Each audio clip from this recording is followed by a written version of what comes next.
আজকে হলো বছরের প্রথম দিন 1 জানুয়ারি 2025। তো এই বছর তো আমি অনেক কিছু প্ল্যান করেছি। কি প্ল্যান করেছি না করেছি চলো তোমাদেরকে বলি। আর সেই 2023 সাল থেকে আমি প্রতিজ্ঞা করেছিলাম যে ভগবানের সেবা খুব সুন্দরভাবে আমি করব, প্রত্যেক দিন সেবা দেব, প্রত্যেক দিন ঠাকুরের প্রসাদ পাবো। তো 2023 সালে আমি সামহাও সেটা করতে পারিনি। ঠাকুরের সেবাটা করেছি কিন্তু প্রত্যেক দিন ভোগ নিবেদন এইভাবে করতে পারিনি। কিন্তু 2024 সালে আমি এমন একটা দিন নেই যে গোপালকে ভোগ নিবেদন দিইনি বা সেই প্রসাদ পাইনি। মার্চ মাসের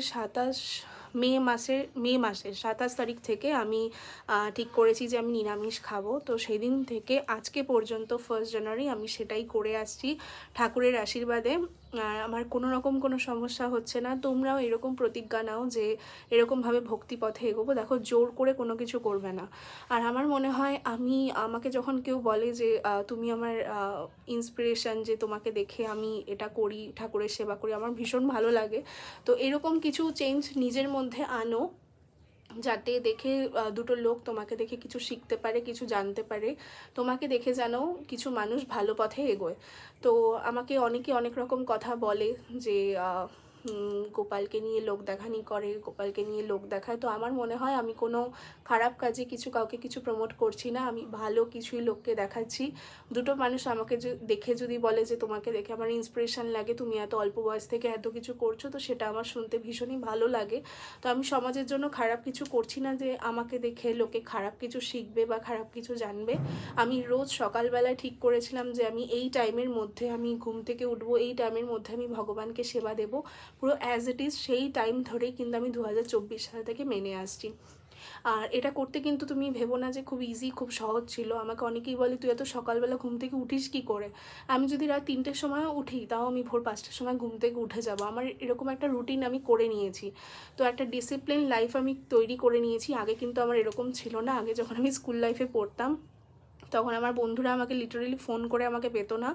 রোজ সকালবেলা আমি 9:30 এরকম সামথিং ঘুম থেকে উঠে স্নান টান করে ফ্রেশ হয়ে আমি খেতে স্কুল চলে যেতাম। মানে আমার এরকম লাইফ ছিল। সকালবেলা উঠে পড়তেই বসতাম না। মানে আমার পড়তে যখন বসতাম পরীক্ষা আগে তখন আমি সারাদিন বই নিয়ে পড়ে থাকতাম। আর নালে আমি এমনি সকালবেলা পড়তেই বসতাম না, কারণ ঘুমটা তখন আমার এতটা ইম্পর্টেন্ট ছিল।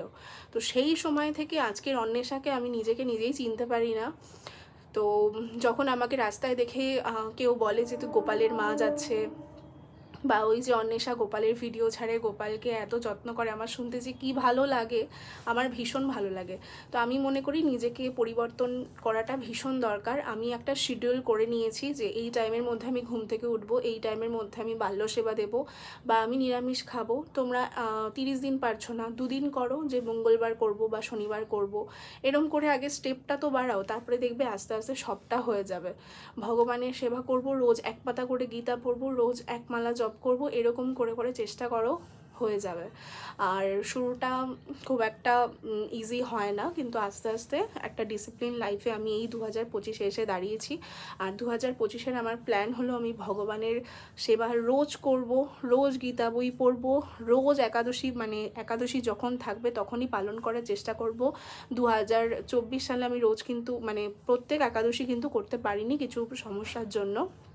তো এই বছর আমি চেষ্টা করেছি সেটা যেন আমি ভগবানের আশীর্বাদে যেন আমি করতে পারি। আর কি, গোপালদেরকে সুন্দর করে সাজাবো, আমার সবটাই ভিত্তিক গোপালকে নিয়ে। আর খুব বুঝে শুনে মানুষকে বন্ধু বানাবো। আর কি বলবো, এটাই বলার আছে। তো তোমরাও নিজেদেরকে রেজুলেশন নাও যে তোমরা মানে ঠিকঠাকভাবে একদম শুরু করবে।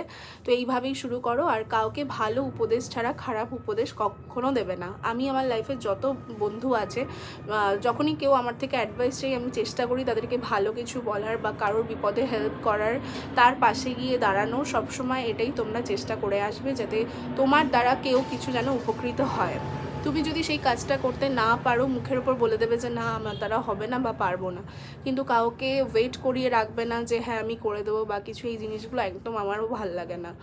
আর মন্দির দর্শন করব অনেক, তো অনেক কিছু প্ল্যানস রয়েছে। দেখা যাক আমি কতটা কি করতে পারি। সামনেই আসছে পিকনিক, এই বছরটা খুব ভালো করে কাটানোর ইচ্ছা আছে, তারপরে বাকিটা পুরো ভগবানের ওপর। আর নিজেকে কখনো অন্যের জন্য কষ্ট দেবে না, এটা হচ্ছে মাস্ট ইম্পর্টেন্ট। যে অন্য কে কী বললো, অন্য কে কী তোমার নামে বলে বেড়াচ্ছে বা ব্লা ব্লা ব্লা, তার জন্য নিজেকে কখনো কষ্ট দেবে না। ভগবান সবসময় তোমার জীবনে ভালোটাই করবে, তাদেরকে তোমার জীবন থেকে সরিয়ে দেবে যাদের তোমার জীবনে দরকার নেই। তো সবসময় ভালো পথে এগিয়ে যাও, ভগবানের সেবা করো, ভগবানের ভক্তি করো, এইভাবেই এগিয়ে যাও। আর এখন আমি রেডি হয়ে গেছি, এখন বেরোবো, এখন যাব হলো মন্দির দর্শন করতে, আর তারপরে মাকে নিয়ে হয়তো বেরোবো। তো দেখা যাক কী কী করি, সব তোমাদের সাথে শেয়ার করছি।